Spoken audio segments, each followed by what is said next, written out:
Halo semuanya, kembali lagi bersama dengan gue sendiri di channel Alvaro Story. Dan selamat Natal bagi kalian yang merayakan. Semoga di tahun depan kita semuanya bisa menjadi versi yang lebih baik di tahun-tahun sebelumnya. Oke, jadi di video kali ini gue bakal menceritakan sebuah kasus lagi, di mana kasus ini agak sedikit sensitif, di mana ada seorang ayah dan ibu tiri yang sudah tega menyiksa anak perempuan kecil yang tidak melakukan kesalahan apapun. Dan yang lebih parahnya lagi, gadis kecil ini juga meninggal dunia dengan cukup tragis di rumahnya yang disebabkan oleh penyiksaan tersebut. Jadi seperti apakah kisahnya? Mari langsung aja kita mulai. Tapi sebelum itu, jangan lupa tinggalkan subrek kalian terlebih dahulu. Dan kalau udah siap, mari langsung aja kita mulai ke kasusnya. Dan inilah kasus Sarah Sharif. 482. Yes, sir. They have the car stopped at 10th and Grant. You might go by there first. Gadis kecil yang bernama Sarah Sharif ini lahir pada tanggal 11 Januari di tahun 2013 di Slough, Berkshire, Inggris. Namun mengenai kedua orang tuanya ini, ternyata mereka berdua bukanlah warga kependudukan asli negara Inggris. Yang mana ayahnya ini yang bernama Urfan Sharif yang ternyata merupakan warga negara Pakistan dan pergi merantau ke negara Inggris pada tahun 2001. Hingga pada akhirnya dia bekerja sebagai sopir taksi di negara tersebut. Nah, sedangkan ibunya yang bernama Olga ini juga merupakan warga negara Polandia yang juga berimigrasi ke negara Inggris. Dan karena sama-sama perantau dari negara yang berbeda, mereka akhirnya bertemu dengan secara tidak langsung dan menjalin hubungan asmara hingga mereka berdua pun menikah pada tahun 2009. Kemudian singkat cerita, setelah Sarah dilahirkan, kedua orang tuanya ini tiba-tiba berpisah lalu akhirnya bercerai di tahun 2015. Dan karena mereka sudah berpisah, Sarah ini kemudian tinggal bersama ibunya.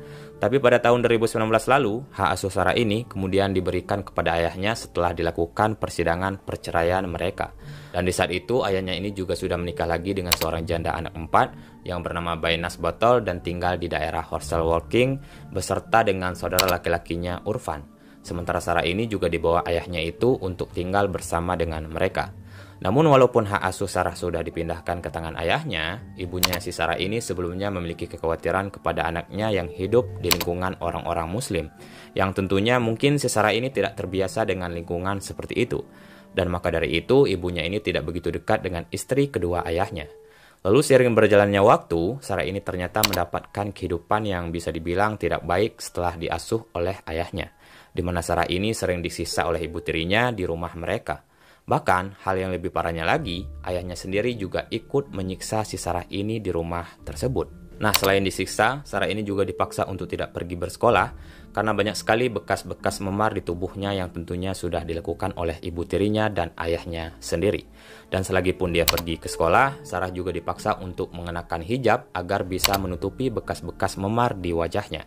Bahkan di tahun 2023, Sarah ini juga diketahui oleh dinas sosial bahwa dia sudah keluar dari sekolah dasarnya.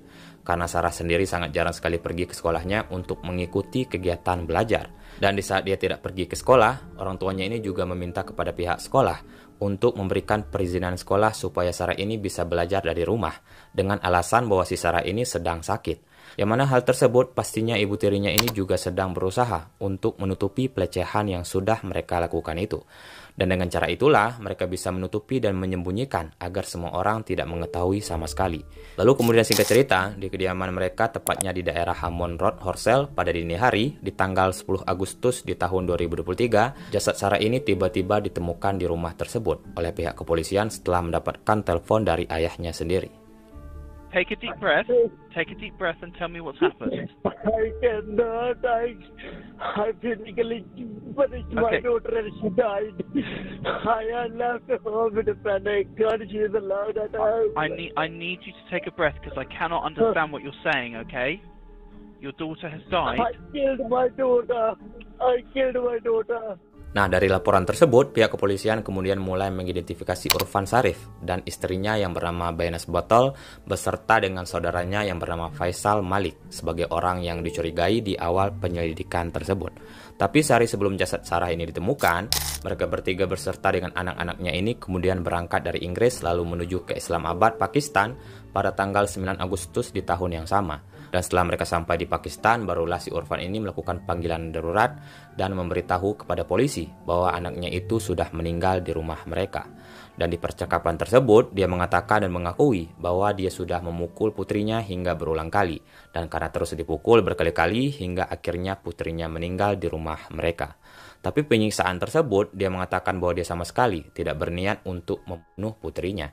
Hanya saja karena sering dipukul yang menyebabkan dia terbunuh secara perlahan. Bahkan dia memberitahu polisi bahwa tindakan yang sudah dia lakukan itu sudah menunjukkan tindakan kekerasan yang bisa dibilang sangat kejam. Dan dia mengakui semua perbuatannya di telepon tersebut. Who's killed your daughter? It's me, Okay. father. How? I said she was naughty after the teacher side. I'm going to need you to slow down, okay? How have you killed your daughter? I beat her up. It wasn't my intention to kill her, but I beat her up too much. Nah, pada tanggal 15 Agustus di tahun 2023, otopsi jasad si Sarah ini kemudian dilakukan oleh tim forensik untuk menemukan beberapa bukti yang pasti. Dan setelah dilakukan otopsi, tim forensik ini akhirnya menemukan di tubuhnya bahwa si Sarah ini sudah menderita cukup banyak cedera parah dalam jangka waktu yang cukup lama. Nah, begitupun kasus ini berlanjut ke persidangan dan lebih dari 70 cedera di bagian tubuh si Sarah ini akhirnya terungkap di persidangan tersebut. Yang mana ini juga termasuk cedera pada tulang rusuknya, tulang belikatnya beserta dengan jari-jari tangannya, dan 11 patah tulang di bagian belakang. Bahkan luka tusuk di bagian kepala, lalu terdapat juga cedera parah di bagian otak yang tentunya membuat hal itu berdampak trauma. Hingga luka bakar di bagian pantatnya juga ditemukan yang disebabkan oleh setrika panas yang ditempelkan di bagian tersebut. Lalu ada lagi luka bakar karena air panas, dan ada lagi bekas cedera memar yang disebabkan oleh benda-benda tumpul dan bekas gigitan manusia.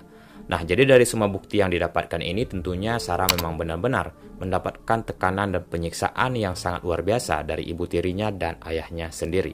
Tapi penyebab pasti kematiannya ini masih belum ditentukan di saat itu. Sementara polisi yang melakukan penyelidikan di saat itu juga mengatakan bahwa kekerasan itu sudah jelas membuat Sarah terbunuh dan tidak mungkin kematiannya ini disebabkan oleh kejadian yang lain. Sedangkan dari beberapa pihak berwenang yang lain masih belum yakin untuk menentukan apakah hal itu memang benar-benar disebabkan oleh pelecehan tersebut.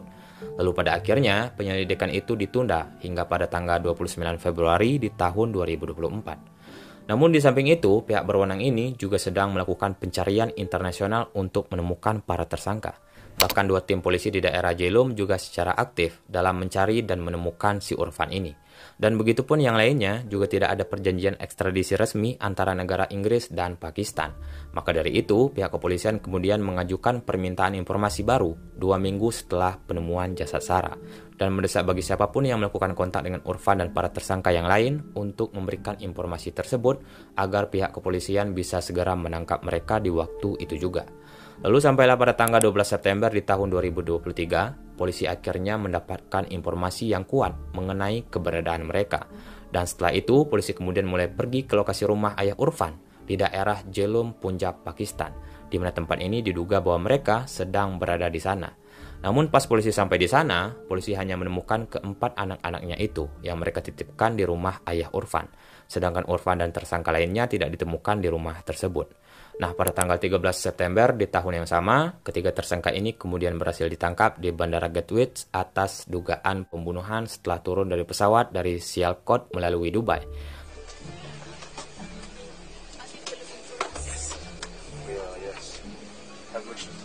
Just to swap over, just yourself come with me, and if you go with my colleague over there, is that alright? We'll look overhead. Just put your hands together like that, please. Yeah, I'll explain more outside, okay? Sorry? I'll explain more things outside, okay? So no, confirm no bag. Dan di keesokan harinya mereka semua akhirnya didakwa atas pembunuhan bersama dengan dakwaan tambahan yang menyebabkan atau membiarkan kematian seorang anak perempuan. Lalu mereka bertiga ditahan oleh polisi sampai di hari persidangan mereka di tanggal 15 September di Pengadilan Magister Guildford.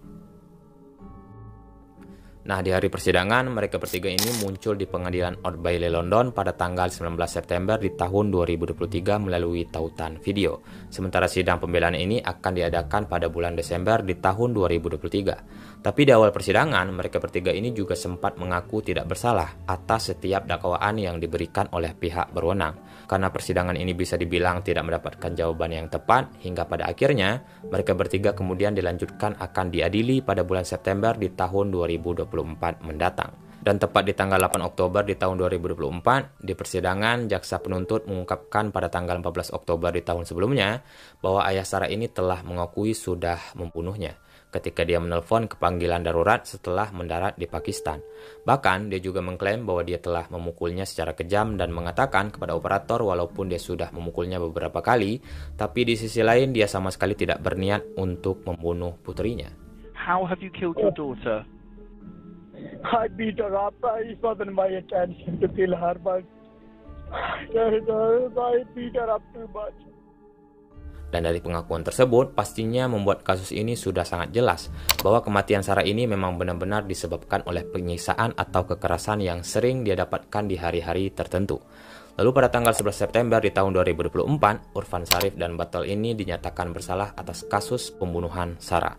Sedangkan Malik yang juga merupakan saudara si Urfan ini kemudian dinyatakan tidak bersalah atas pembunuhan tersebut. Tapi sebaliknya, dia ini malah dinyatakan bersalah karena menyebabkan atau membiarkan kematian seorang anak perempuan di bawah umur. Nah, jadi walaupun dia tidak ikut ke dalam penyiksaan tersebut, si Malik sebetulnya sudah tahu bahwa si Sarah ini sering disiksa di rumah mereka. Dan karena tidak terlalu peduli, maka dari itu dia tidak melaporkan kejadian itu ke pihak polisi. Kemudian tepatnya di tanggal 17 September di tahun 2024, Urfan ini akhirnya dijatuhi hukuman penjara seumur hidup dengan masa hukuman minimal 40 tahun. Nah, sementara Batal ini juga dijatuhi hukuman penjara seumur hidup dengan masa hukuman minimal 33 tahun yang menggambarkan kejahatan mereka sebagai kampanye penyiksaan di mana tingkat kekejamannya ini hampir tidak bisa terbayangkan oleh semua orang. Nah, begitupun si Malik ini kemudian dijatuhi hukuman penjara 16 tahun karena menyebabkan atau membiarkan kematian seorang anak perempuan di bawah umur. Oke, jadi kasus kita pada kali ini cukup sampai di sini dan sedikit pembelajaran buat kita semua, terutama buat kalian yang mempunyai anak tiri atau semacam apapun itu, tolong berikan kasih sayang yang sama dengan anak-anak kandung kalian. Karena orang baik itu ialah orang yang bisa memanusiakan manusia. Jadi tetaplah berbuat baik dan berikan kasih sayang kalian sepenuhnya untuk anak-anak kalian. Supaya tidak terjadi hal yang sama seperti kasus yang sudah gue ceritakan ini. Dan kalau kalian suka dengan pembahasan gue pada kali ini, jangan lupa subrek dan share ke teman-teman kalian. Agar kasus ini bisa memberikan dampak positif, terutama buat ibu tiri. Dan mungkin segitu aja. Dan sampai jumpa lagi di story selanjutnya.